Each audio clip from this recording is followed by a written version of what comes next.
I'm Ted DeWeese, and welcome today. As you know, I'm the Dean of the School of Medicine and CEO of Johns Hopkins Medicine, and I'll be your host for a discussion today with Drs. Renee Wegrzyn and Dr. Kimberley Steele of the Advanced Research Projects Agency for Health, which I'm glad we can say is ARPA-H.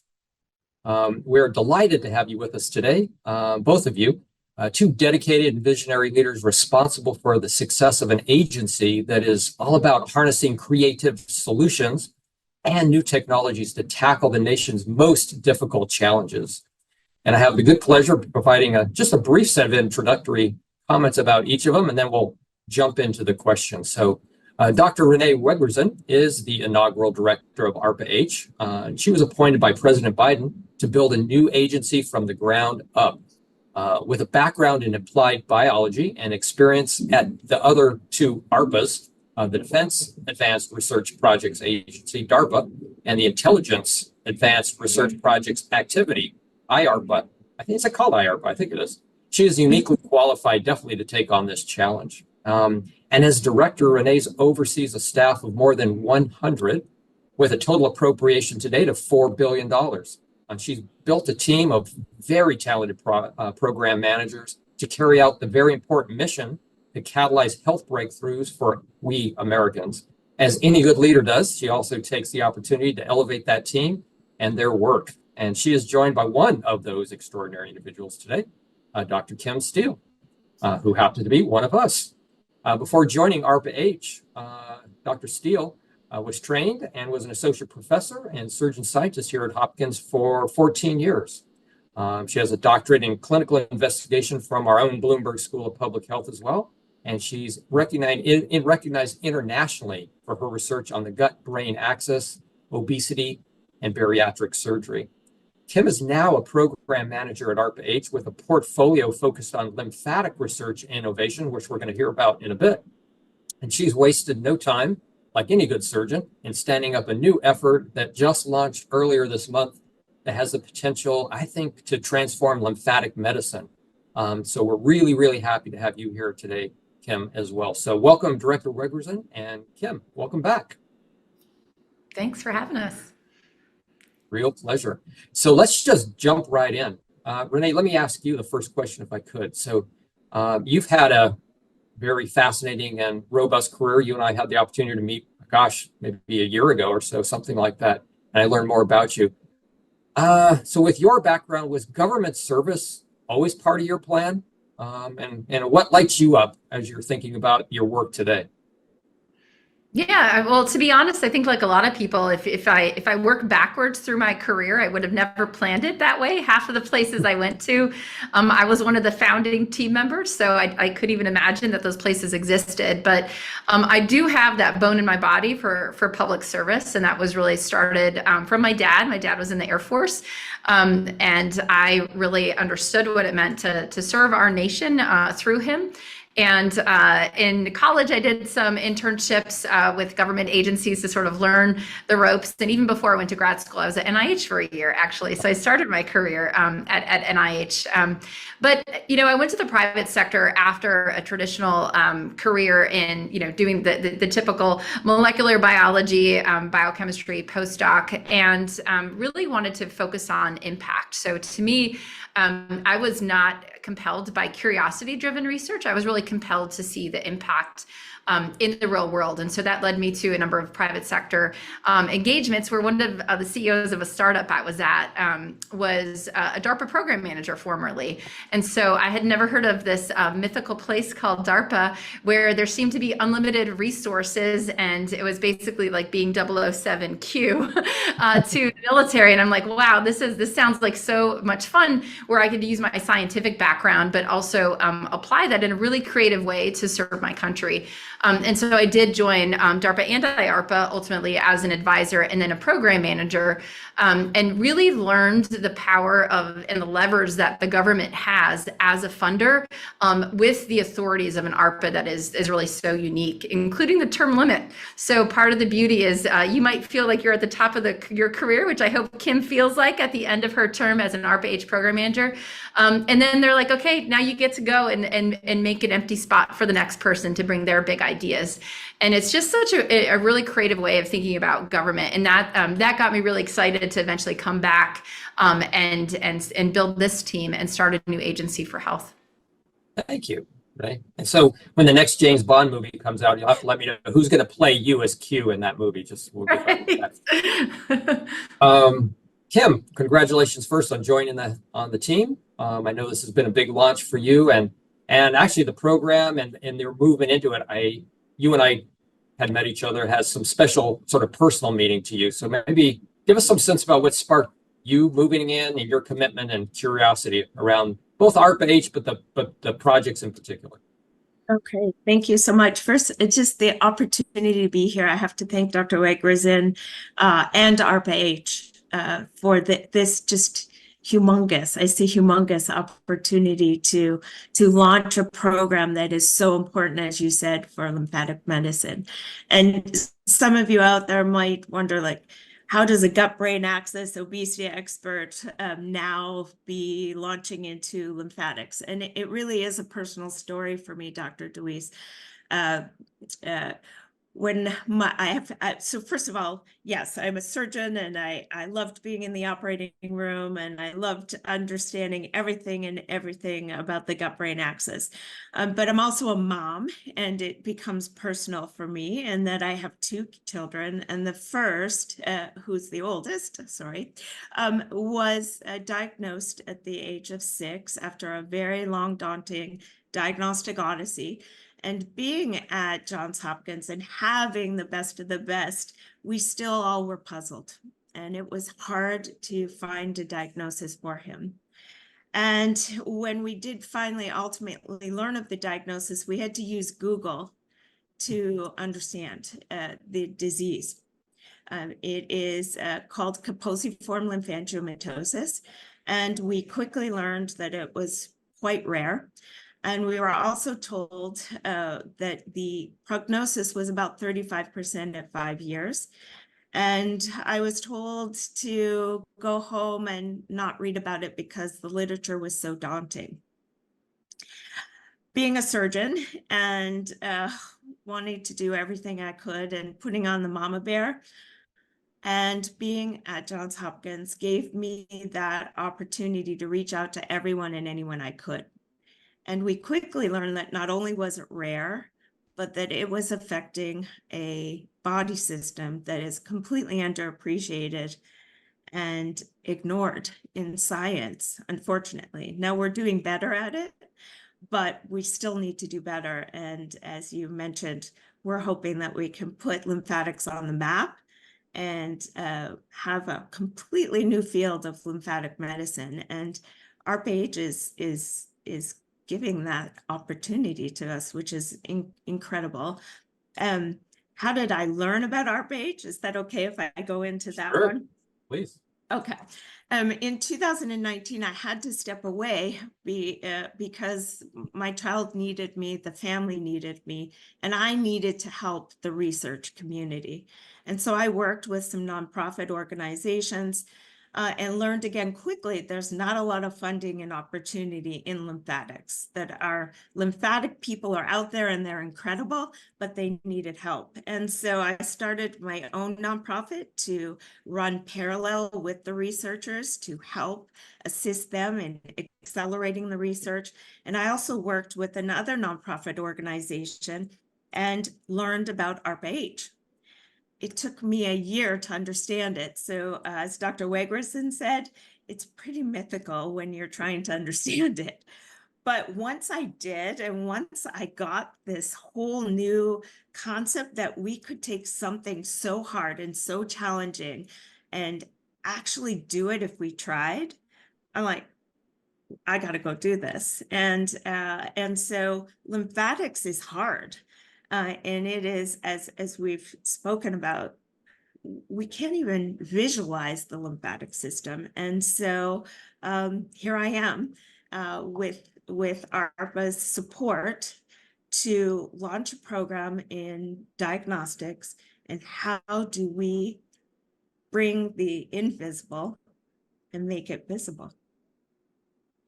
Yeah, thank you for that story. Thank you for sharing that. I know there's a personal element to it, and I know I speak for everybody at Hopkins here. Our best wishes and good hopes are with you and your son. Very much so. Thank you. Renee, let's turn to, of course, the thing that any good researcher wants to know. How do I get funding? Obviously today on the line, we've got lots of Hopkins scientists and clinicians and educators certainly from the School of Medicine and School of Public Health, from School of Nursing, but also we have a School of Business, and I know they'd be interested. So maybe you can give us a sense of how do researchers with, a great idea catch your attention, ARPA's attention, and then if so, how do you make this sort of funding decisions? How does that all work?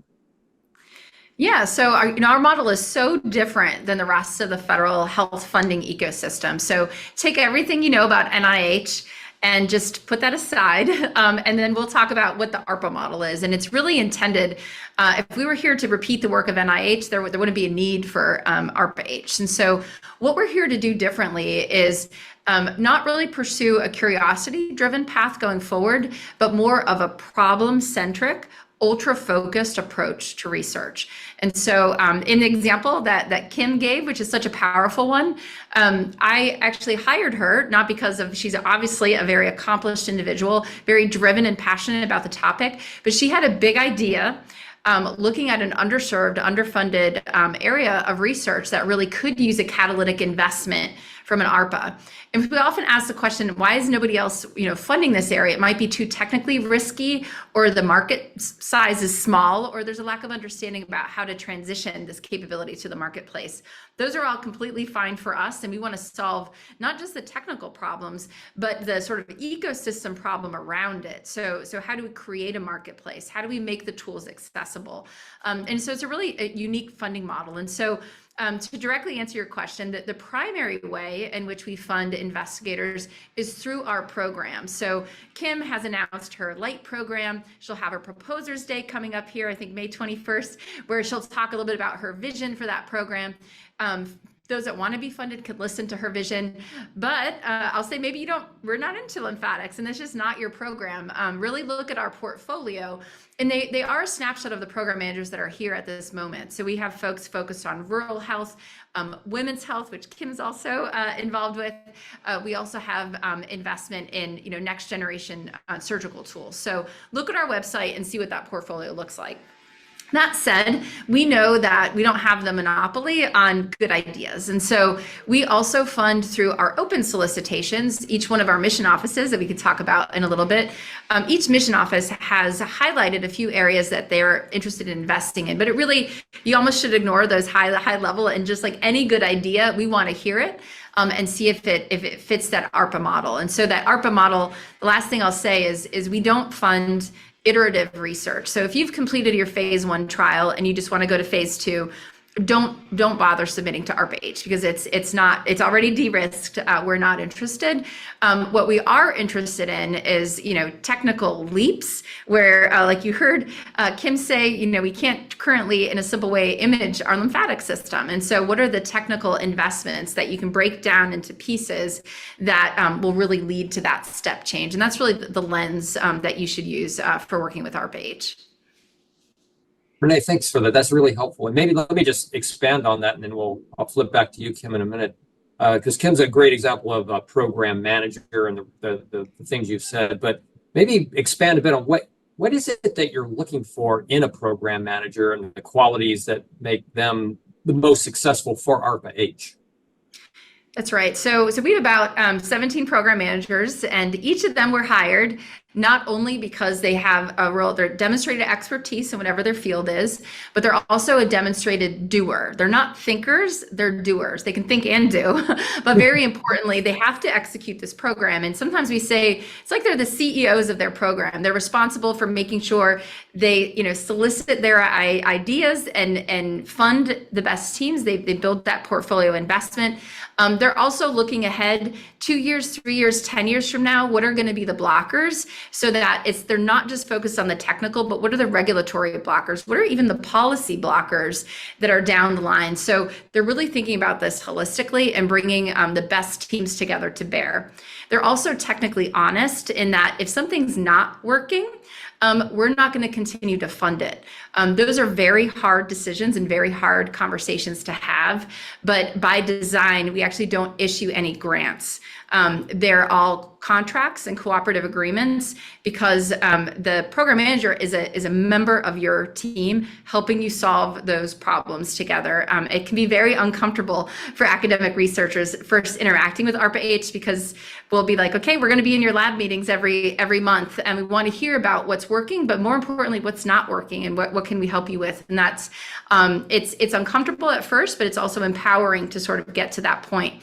And then the last thing I'll say is that, their vision around the program or the problem that they want to solve, they have to be so passionate about it. This is why we hire the team and the program managers to not only be this doer, but to bring the idea themselves, because they bring that passion and that fire and that self-starting nature to the work. Which would be different if I told Kim, like, hey, Kim, you should do a program on sleep or lymphatics. Like, she'd probably be excited about lymphatics, but you get a different type of work product for somebody who is like a pit bull with a bone versus someone being handed a project, right? And because of that intensity that we bring to the role and that ultra focus, they're also term limited. So Kim has 3 years to start. Hopefully she'll do another 3 years, which is by law, by statute, Congress has said this is the maximum amount of time. So if you think about a 3-year term, every 2 weeks that goes by, 1% of Kim's time is up. And I say this all the time, and I hope this plays in her head when I'm not around. So when you're thinking of procrastinating or waiting another week or two to do that next important thing for your program, your clock is ticking. And that again, that level of intensity is just really, really different. And she certainly will pass that on to her teams that she funds, because we have, in one day at ARPA-H, you have the chance to make more change than in many places over the period of months or years. Thank you very much. That is really helpful. So Kim, with that framework and now your program manager hat on, you're coming to this as with a problem as a scientist yourself, but now in your program role and you're engaging people, and some of the best science is coming from young people, maybe first time thinking about funded kinds of research. Of course, also more senior scientists, but how do you listen to them, listen to their project idea and say, yeah, this level of risk is tolerable for ARPA-H as opposed to, say, the NIH, to Renee's earlier point. This is ARPA-H. What risk is tolerable? How do you calibrate that? And how do you say, yeah, I'm willing as a program manager to say, yeah, that person's risk is such that they're a real flyer, we're going to fund them. How do you think through that?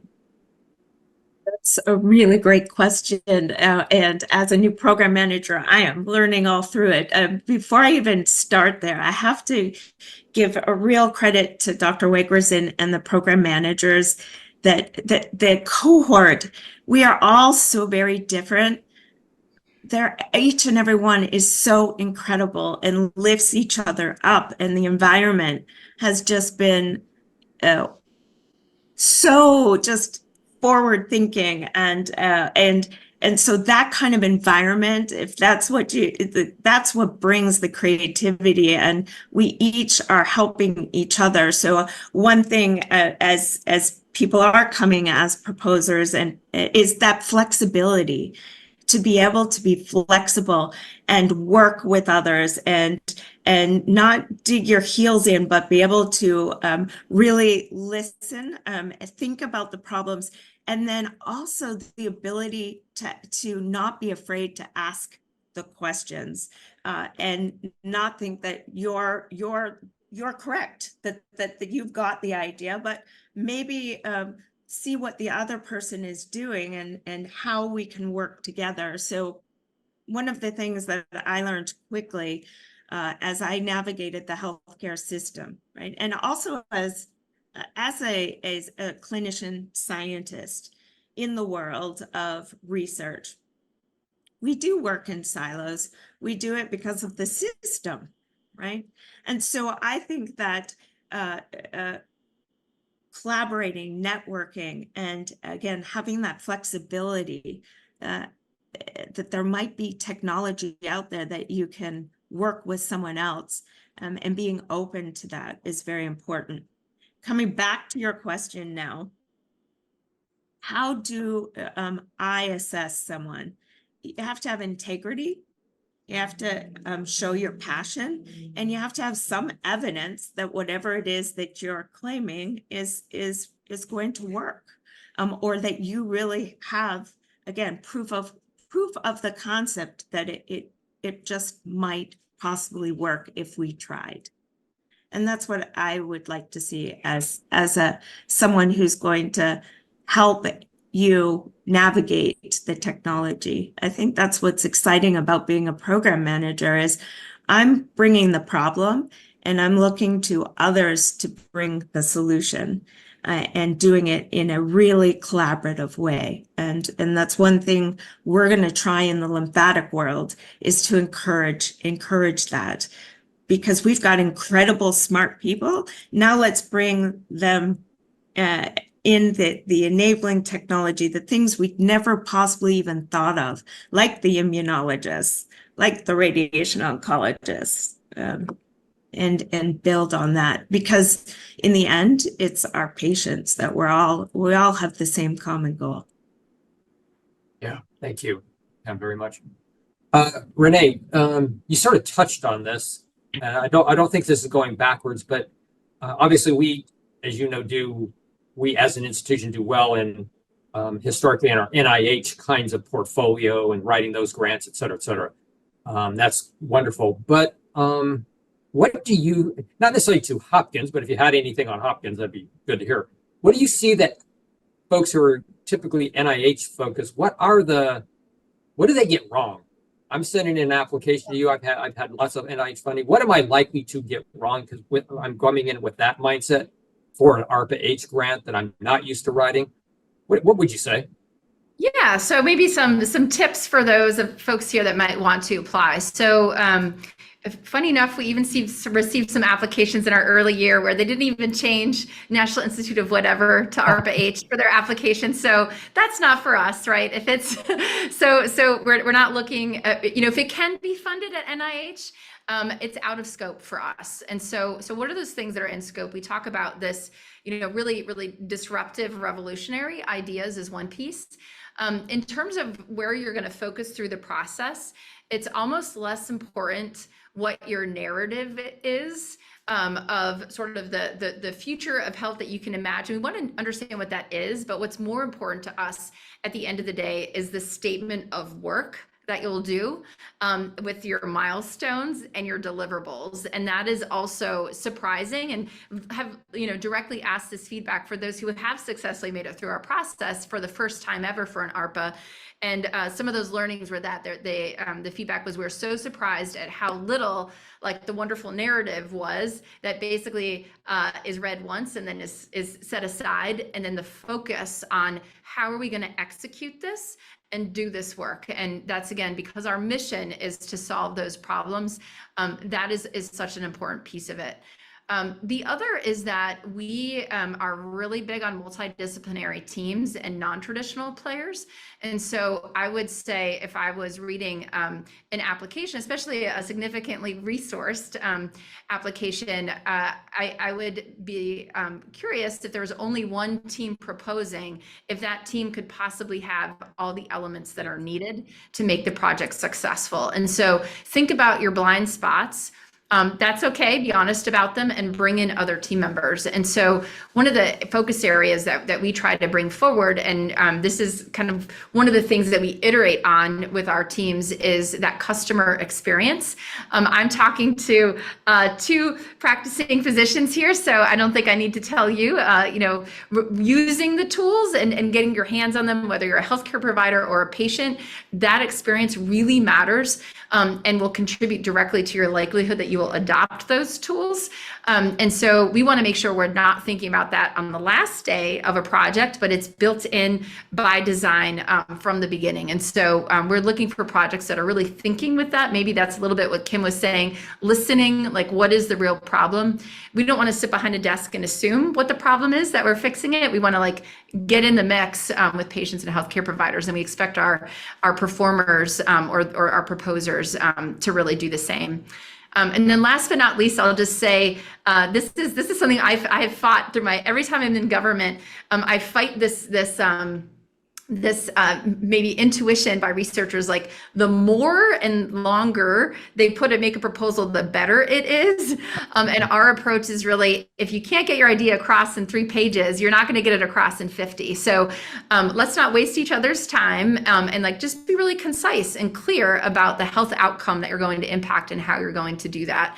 And that's really something that we live by here. And in fact, if you apply and include that additional information, we will toss out your application and not review it. Got it. And let me just follow up on something that you talked about earlier, if I might, Renee. So let's say I got my 3 pages written and I constructed them well, and it all flew wonderfully, and Kim decided it was a great project, and so we're now launched. Mm-hmm. Is there a standard, if you allow me to say, ARPA-H process by which you will continue to evaluate the contract and our performance in it, or is it program specific? Mm-hmm. Let me rephrase, program manager specific. All of the above, yes. So I'll start with, that getting, one of the things you should know about ARPA-H, especially at this phase, is not only with every new program that we launch, is it a new technical idea, a new aspect of healthcare we're addressing, but behind the scenes, as the new agency, we're also piloting new business practices. And so your point about the 3-pager, for example, our open solicitation after the 3-pager, if we're really excited, we actually will provide some feedback and ask you to write a little bit more and write that statement of work. It is more of like what you think of a traditional back and forth. But for our women's health sprint, it's actually a 30-minute in-person pitch. And so we're really trying to attract a lot of small businesses that are used to pitching to the VC community anyways. And so why don't we just build that into our process? And so rather than, if I'm a 3-person company, I might not be able to spare a whole employee to write a 50-page grant. But you know what? I know how to make a 20-minute pitch with 10 minutes for questions. And so we really want to lean into that. So that's an example of an experiment. And so that is somewhat driven by myself, by the contracting team, by the program managers. We really are trying to be creative, and we still have a long list of business experiments that we haven't done yet. But with each of these, it actually shows new ways that the federal government can be lean and engage new communities, really importantly. And then once the program is operational, that statement of work really does set the milestones and the cadence with which you'll really engage with those program managers. Some of it will be ad hoc, of course, as you encounter successes or challenges, but there will be some automatically built in. I was a month-by-month program manager. I loved that level of contact. Some may choose to do week by week. Some may choose to do once a quarter. It really depends on the PM and the project. Yeah, that is really helpful. Thank you. So Kim, maybe continuing that line of conversation, but now focused in your LIGHT program, the lymphatic program. So with your hat on and having a very, very personal aspect of it, what do you think are the most important things? What would be the most important project types that would be coming forward to you for proposals? What would you be looking to see sort of in a granular level? Is it imaging? Is it, you got the point. What do you think would be most beneficial? So first off, when we are working on a program, one of the initial steps in being a program manager is reaching out to our community and all of the stakeholders and interviewing them and asking what the gaps are, what the challenges are, and what the opportunities are, right? And once we've gathered those facts, we then hone in on what are the technical expertise we're going to need to solve the problem. So in our case, the problem is that millions of Americans are going misdiagnosed or undiagnosed because clinicians don't have the diagnostic tools to assess lymphatic disease, lymphatic structure and function. And what we discovered was there really are three technical challenges. First off, I think you'll agree, we're having trouble visualizing the lymphatic system. It's a difficult system to understand, both the structure and the function. So yes, imaging is really important. In fact, in Light, it's the centered technical expertise, because we believe that once we make the lymphatic system visible, we've created a platform of understanding. Then we've also discovered, though, that there are no really good biomarkers to help with early detection. We don't have early diagnostics or ways to monitor lymphatic dysfunction, not only in primary disease, but also in so many common chronic diseases. So we're discovering, I think you'll agree, and for those out there, we're learning more and more that every single one of our body's organs has and involved with the lymphatics. The lymphatics are a part of it. And so understanding what physiologic and molecular underpinnings by using biomarkers, for example, will be important in early diagnostics. And then finally, we really are at least 30 years behind in genetics. And that's again because we just haven't tried. And so one thing we will be looking for is genetics and epigenetic understanding of lymphatic dysfunction. And then if we put all of those together, we're going to come up with a comprehensive set of tools that are going to help clinicians diagnose lymphatic dysfunction the same way we do it with cardiovascular disease. If I'm a surgeon and someone comes in with abdominal pain, we have to admit we have all kinds of diagnostic tools. For the lymphatic system, we don't yet. So I'm looking for people to bring in their technology, their ideas of just how do we hone in on the lymphatic system specifically. I have a question maybe for both of you can answer. Have you considered how do you bring, or maybe you're doing this, the various I think you called I've forgotten how you called the awardees. What's their title? The Performers. Performers. They perform the work. So yeah, performers. Do you have a community of performers? Do you bring them together in some fashion, in an intentional way to, because I realize their projects are different, but there is something that's underpinning the type of work, et cetera, that's going on. Is there any notion that you bring them together in some fashion to learn best learnings, that sort of thing? You want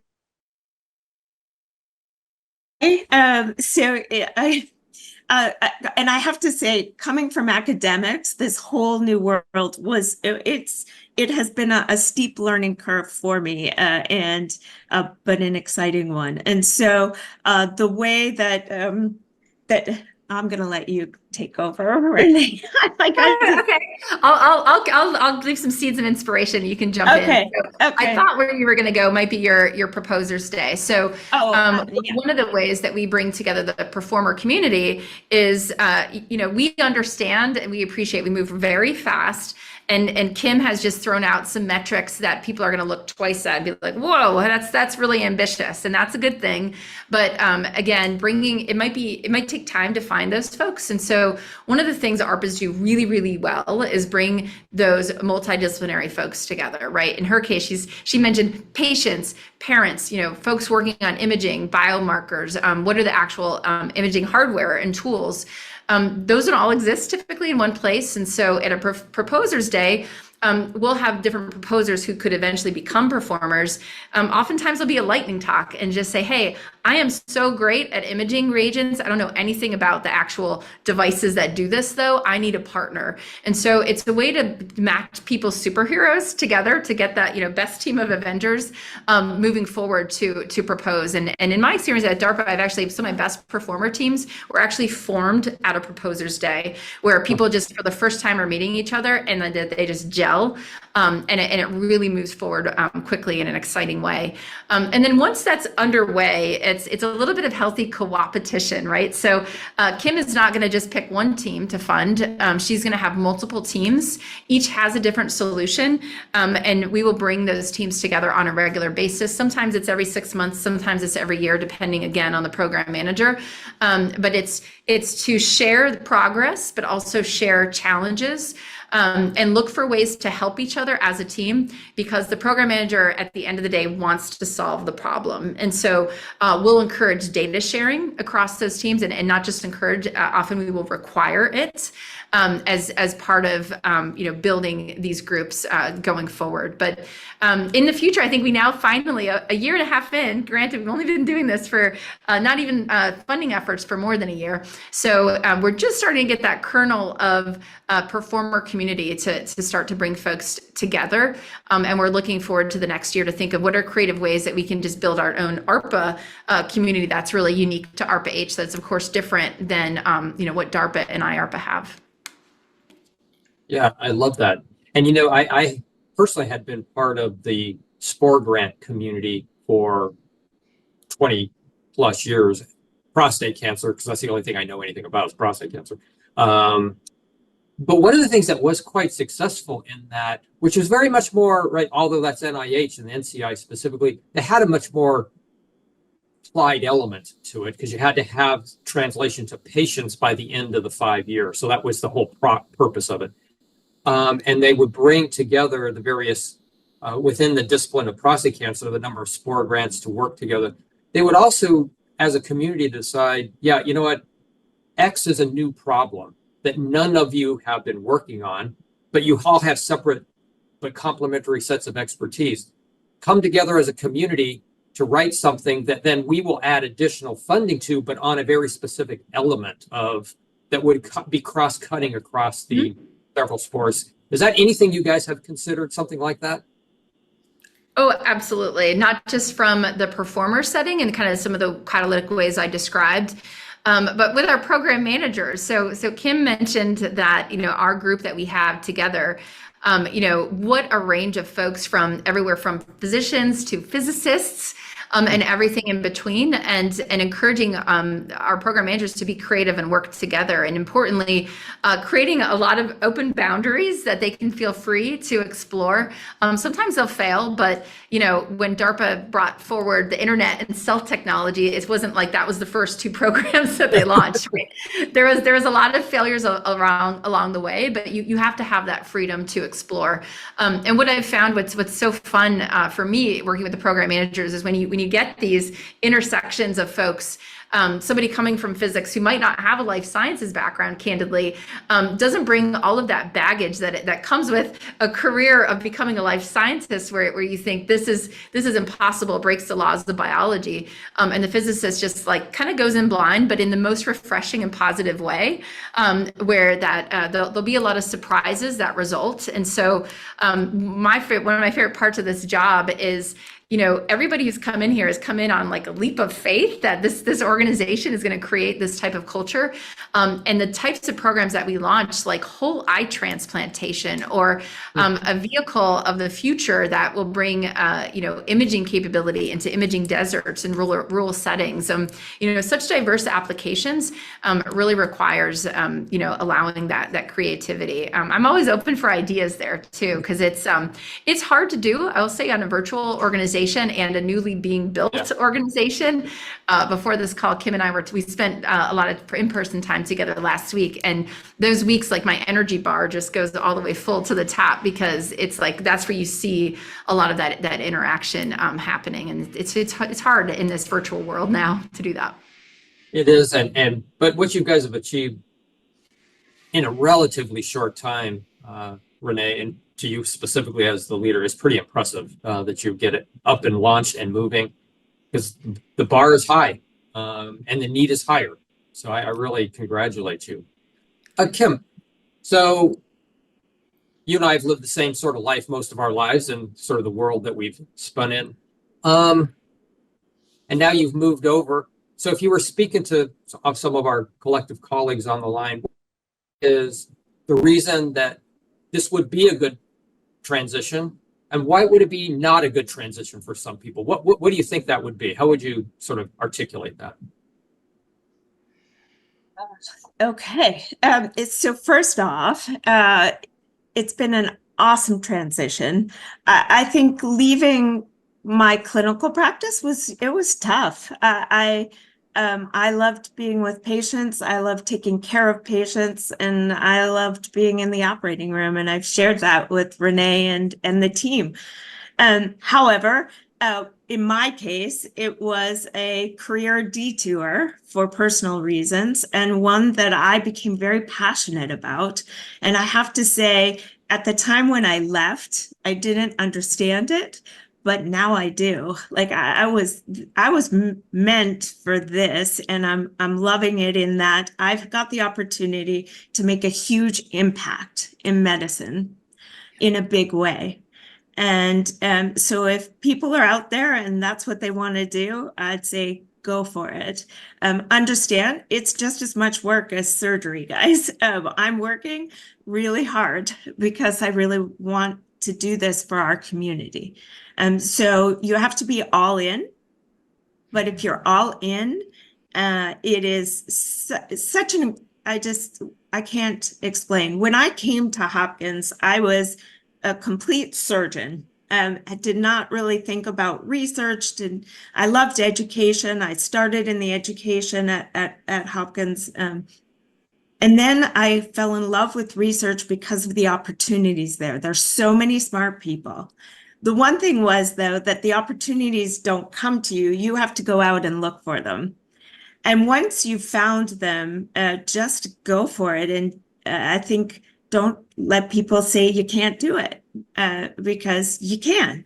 And this has been a real gift and an opportunity, I believe, for all of the lymphatic community and the patients that are going to benefit. And so you got to work hard. You have to be driven. You have to be passionate, which the majority of Hopkins people are. And you have to be willing to make that change from clinical, but you can go back to clinical. I have colleagues that are just taking a leave right now and they're doing some clinical work. So that's still an opportunity too. I don't know if that answered. I go off track, but hopefully. It's okay. No, sounds good. Renee, anything to augment? What are the attributes of an academician that are great, and which ones are potential detriments for this program manager? Go ahead, Kim, please. I was just going to say you have to be open and think big picture and out of the box, and not be so just you have to be open and big picture.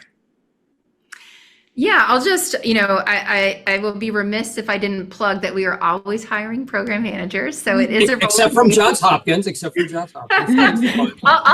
push on that. Let me push on that in a second here. But it's, it is a term limit. So what I want ARPA-H to be for everybody, not just our program managers, but also the the rest of our business operations team that make this happen, is a place where you level up in your career because you have a greater understanding of government or how you work in, not just making the impact in your field, but just like what does the whole chessboard look like?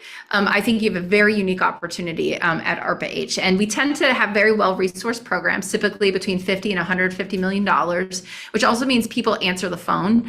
Which is really helpful when we're trying to accelerate those projects. Kim hinted at this, and maybe just in different words, what I share with program managers, that I think, any doer who has a good idea can be a good program manager, but the great program managers really listen, and they're not walking into a room assuming that they know the solution. They're going to listen to the patients. They're going to listen to their collaborators, and really think about that chessboard and what that landscape looks like moving forward. And that's challenging to do, especially from a PM mindset or a surgeon mindset, where it's often very top down. This is what's happening going forward. And so that's something that sometimes we have to coach a little bit at ARPA-H, but in the best possible way. One of the things that we do are immersion experiences and try to get our program managers really, maybe you're immersed in a clinic for the day, or maybe you're in a rural setting, or maybe you're in a pediatric unit, just to understand, again, what those challenges are, and to put on somebody else's hat for the day is something that we really push here. On the topic of IPAs and academics coming over to ARPA-H, I think that the benefit to that is, yes, you do lose maybe some of your best and brightest for a few years, but they bring back a level of understanding of working with the government.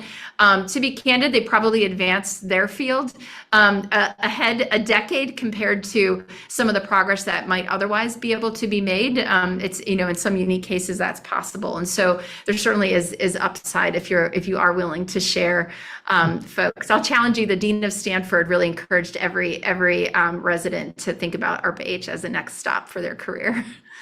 Yeah, well, he was a former Hopkins person, so, we'll see. Renee, we're getting close to time. Just one other quick question. So you're now 2 years, roughly speaking, into this wonderful new possibility for our country. And you've talked about this a little bit, but what's the next? How do you want this to evolve? How do you see it moving forward? Yeah, I think, at this amount of time in, we've accomplished a ton, but yeah, as you said, there's so much more work to do. And there are whole entire pockets of health that we are just not yet investing in. And it is due to the nature of how we invest in. We need the program manager or the big idea.